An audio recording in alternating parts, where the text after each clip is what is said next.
Welcome to Oblivion 9.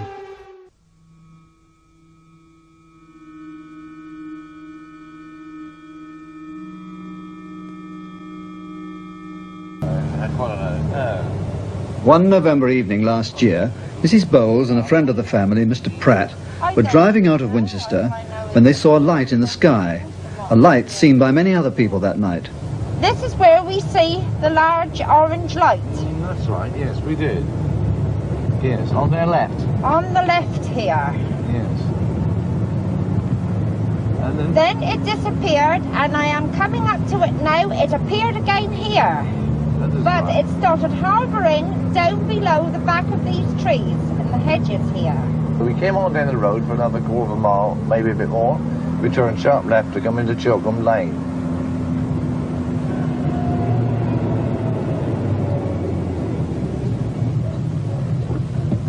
It's a bad bend, isn't it? Going down this lane, and we were doing about 20 mile an hour, maybe 20, 25 mile an hour. Done about 70 yards down, all of a sudden this car suddenly went crazy. It just leapt off the road to the right, and the engine started to rev.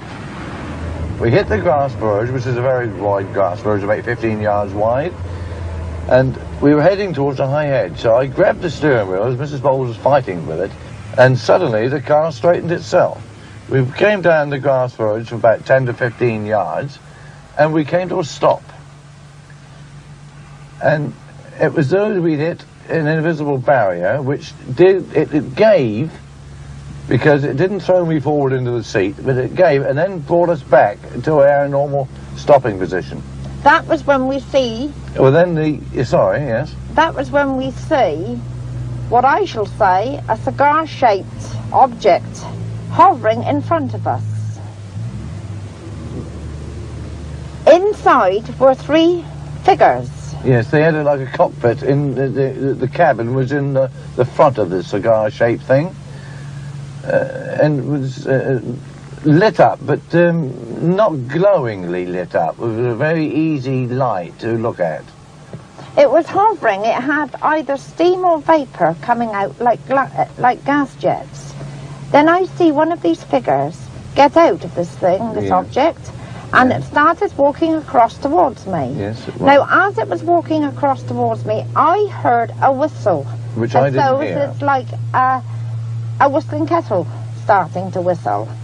Now, he had on like a boiler suit, but it was with a polar neck collar. He had a seam down on his right-hand side. As he walked across, he come to my window. He put his arm on the roof of my car and looked in. Now, he was a tall man, roughly 6'1", 6'2". He had pink eyes, which were very piercing. He had sideboards and a beard, which met. He looked in at me, then he looked at Ted. After looking at Ted, he looked at my dashboard. And as he was looking at the dashboard, my car engine started up. Now, the car ignition keys was turned off. And as the engine started up of my car, my headlights were 4 times powerful than what they normally are. It was just like a glow of white. I see a movement of this figure. Oh, by the way, I grabbed Ted. And I said, no, Ted, don't get out, because he wanted to get out. And I just literally wrapped my body around Ted. And then I opened one eye, because I'd had my eyes shut. And I opened one eye and I said, look out, Ted, he's going round the back to you. I see a movement, thinking he was going round the right, all the way round my car.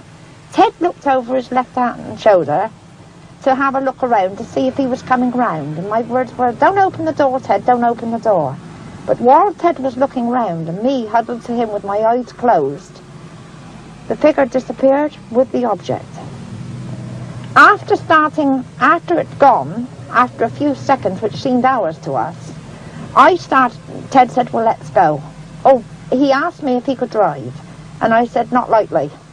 It only meant because it meant me getting out of my car. I put it in first and started off, but we could not move. It was as though we were still hitting an invisible barrier. Well, I put her back in neutral and waited for a few seconds, and then I started off again.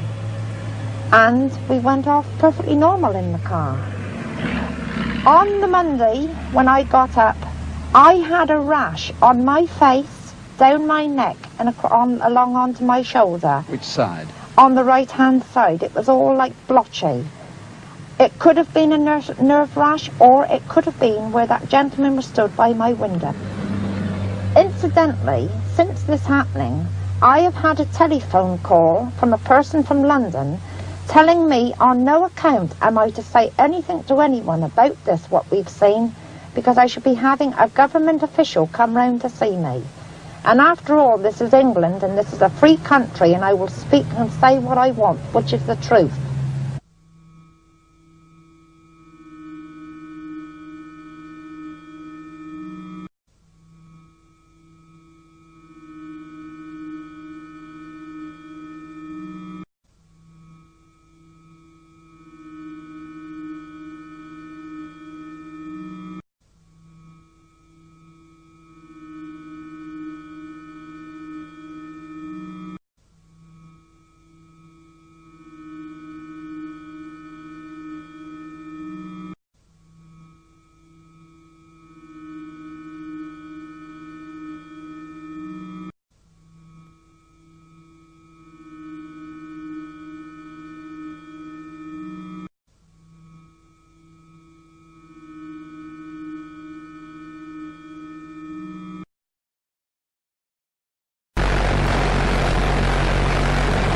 Love you 9.